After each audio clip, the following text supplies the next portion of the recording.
In early 2011, my mother would generously purchase me my very own Xbox 360, alongside a video game that would change the very foundation of my game catalog for years to come. That game would be Marvel vs. Capcom 3.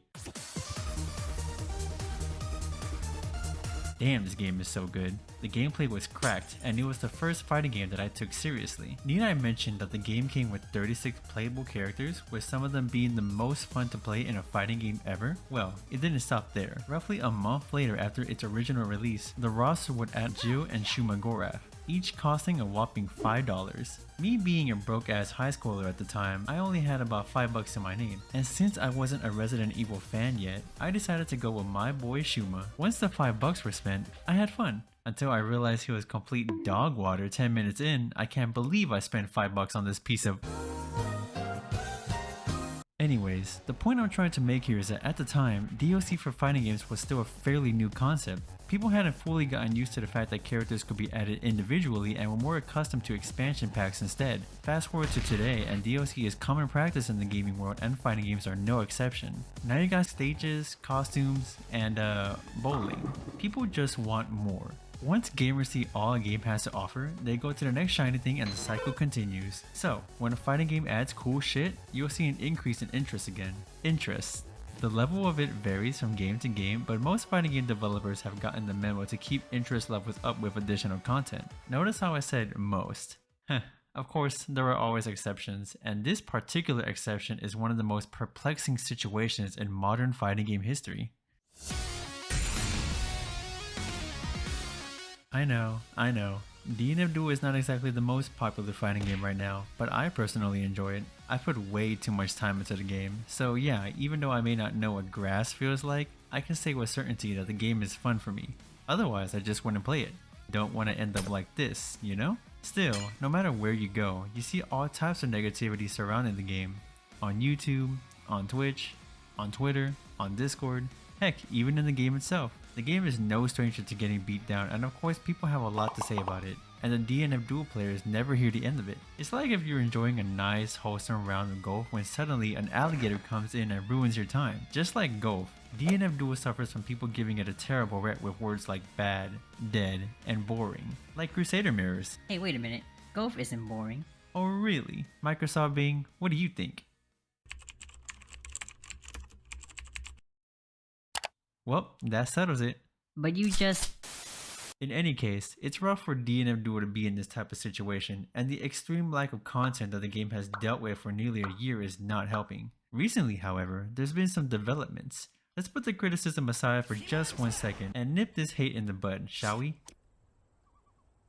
Not too long before this video's release, there was an update that gave me a clear reason for why DNF is in the spot that it's in. In order to understand this, however, we have to go back in time a bit. Back to March 19, 2022. On this day, the ARC World Tour Finals were announced. What is this, you may ask?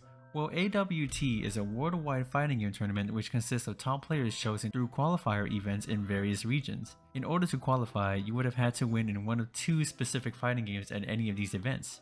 One of those games, as you might have guessed by the word ARC in the name of the tournament, is DNF Duel, graphics done by ArcSys. Also standing alongside DNF Duel is the ever so thriving Guilty Gear Strive. Here's the thing though, I don't actually play Strive all that much. Don't really have an issue with Strive personally, I just haven't gotten around to grinding it.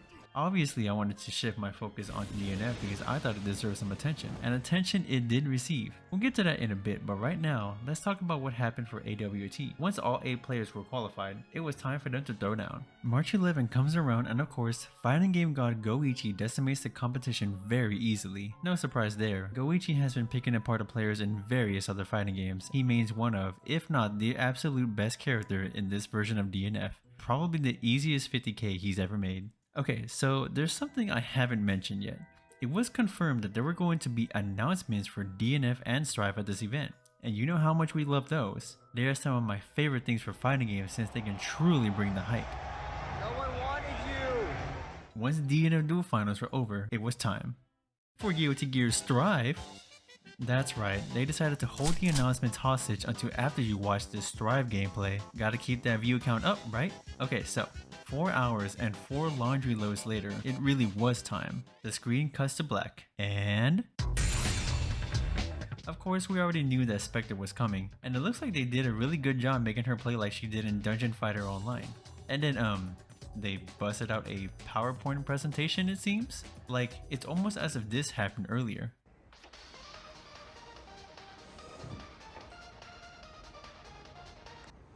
Hello?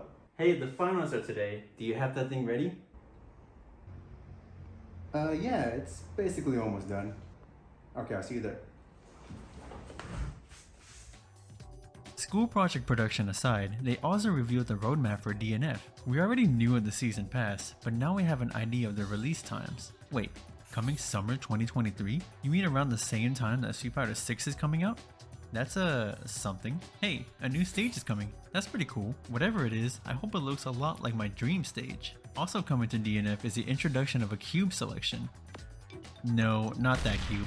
So yeah, it looks like you can choose between a clear cube or a stronger gold cube that determines when your awakening effects are activated. I have a weird feeling about this one, especially since they said the effects that some characters have now will be activated at 50%. I really hope aiding doesn't fumble and make it so that I have to deal with Hitman's ridiculous DP at half health. What, is this DP follow-up gonna break my guard right away with the gold cube? Hitman already gets away with robbing people, so I really hope that's not the case. The next information up is some new gameplay mechanics that are still being worked on, so they won't be shown in detail here, but the translator says something about them being of the defensive type. I'd kill for a push block mechanic of some sort. Some of these moves are just that oppressive.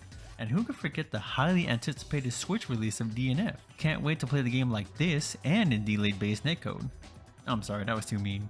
I love my Switch, it's just not my cup of tea when it comes to fighting game ports. Despite that, I still see myself purchasing Switch DNF because hey, it's portable, right? So that was all for DNF announcements. Once the Strive stuff was revealed, the whole thing was over.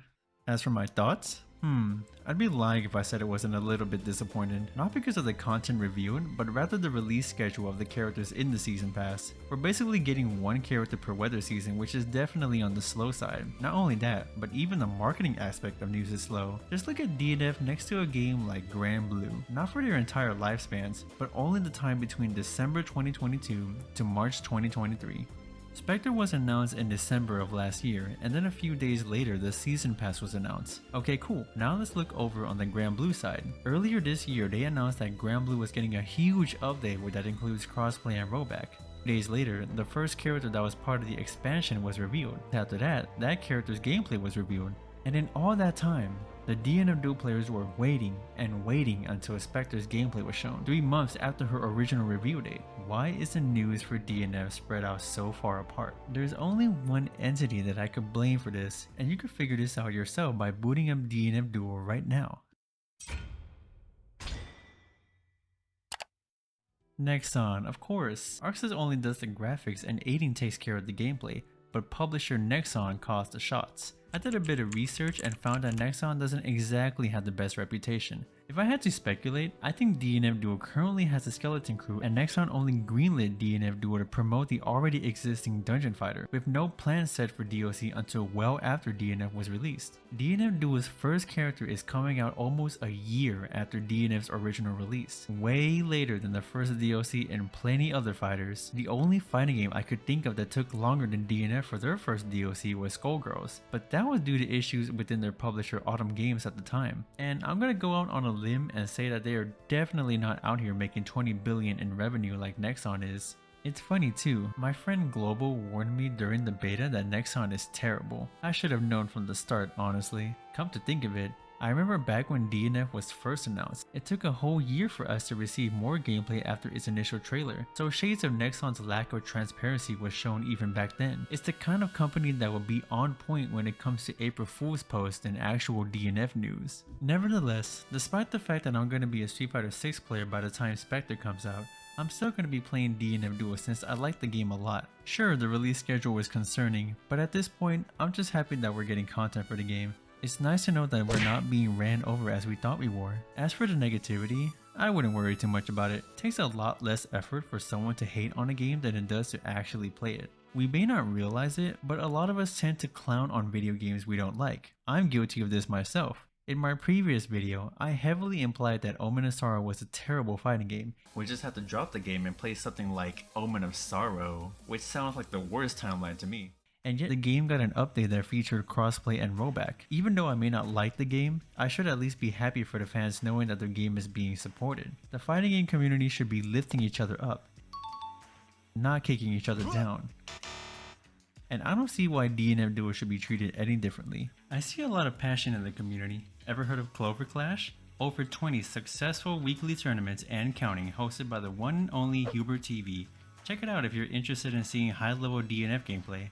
The game is still objectively being supported, and I'll definitely be trying out all the characters, even if I have to wait a couple months for each one. Knowing how much fun a lot of these characters are, I have faith in two things. One is that these characters are surely going to be a blast to play with, and two is that Lost Warrior will have more losing matchups to deal with.